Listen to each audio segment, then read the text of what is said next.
Au nom du Père et du Fils et du Saint-Esprit. Amen. Chers enfants, nous fêtons aujourd'hui donc le mystère de la Sainte Trinité. Dans le mot Trinité, vous entendez le mot tri, comme trois, et le mot unité. C'est trois personnes en un seul Dieu. Nous adorons un seul Dieu, pas plusieurs dieux, un seul Dieu qui est infini, qui n'a aucune limite, qui est parfait et qui est créateur et maître de toutes choses. Et c'est une erreur de penser, comme certains hommes, qu'il y a plusieurs dieux.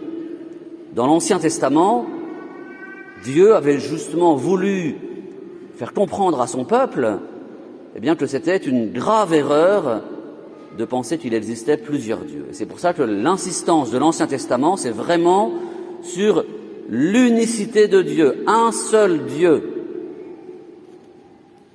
Et puis, avec Jésus, dans le Nouveau Testament, Dieu révèle, fait connaître ce mystère de ce Dieu unique qui est Père, Fils et Saint-Esprit. Et Jésus, bien sûr, c'est le Fils, Dieu le Fils, qui nous fait connaître le Père et qui nous fait connaître aussi le Saint-Esprit.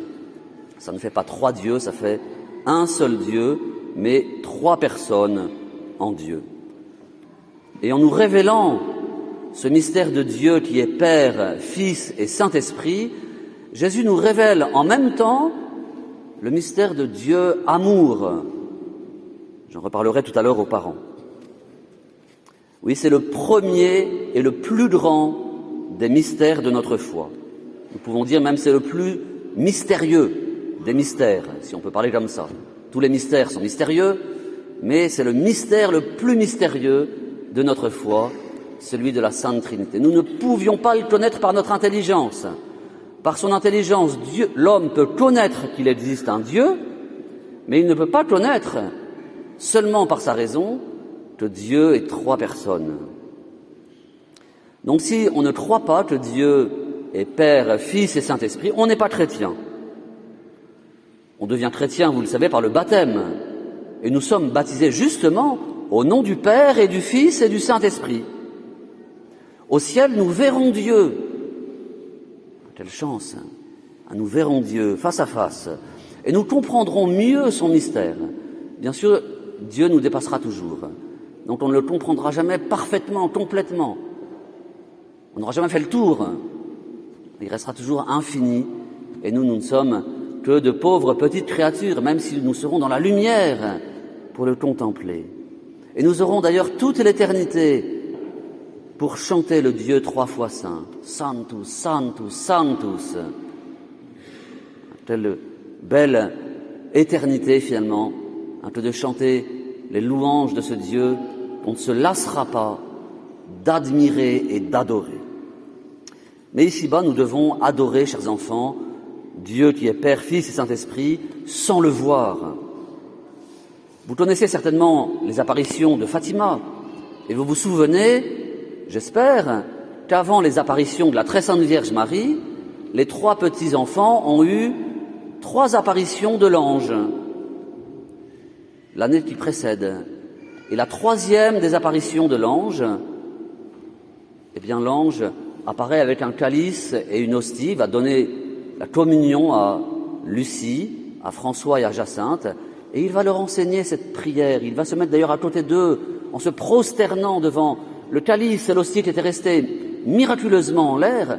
Il leur enseigne cette prière, très sainte Trinité, Père, Fils et Saint-Esprit. Je vous adore profondément et je vous offre les très précieux corps, sang, âme et divinité de Jésus-Christ, présents dans tous les tabernacles de la terre, en réparation des outrages, sacrilèges et indifférences par lesquels il est lui-même offensé. Par les mérites de son très saint cœur et du cœur immaculé de Marie, je vous demande la conversion des pauvres pécheurs. Voilà une belle prière, chers enfants, que vous pouvez apprendre et réciter souvent. Oui, nous adorons la très sainte Trinité. C'est bien le premier commandement de l'homme que Dieu nous a donné. Tu adoreras Dieu seul. Adorer, c'est pas seulement aimer beaucoup. Dans votre langage, quelquefois, vous dites vous adorez le chocolat ou je ne sais quoi, pour dire que vous aimez beaucoup. En fait, adorer, ça ne veut pas dire seulement aimer beaucoup. c'est-à-dire reconnaître que nous sommes tout petits devant Dieu qui est si grand. Oui, c'est notre premier devoir, adorer Dieu. Mais l'adorer en vérité, c'est-à-dire adorer le Dieu qui s'est fait connaître, Père, Fils et Saint-Esprit, le Père qui nous a créés, le Fils qui nous a sauvés sur la croix, le Saint-Esprit qui nous sanctifie.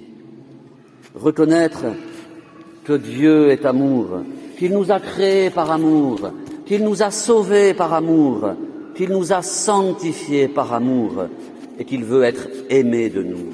Alors aimons-le, aimons le Père, aimons le Fils, aimons le Saint-Esprit.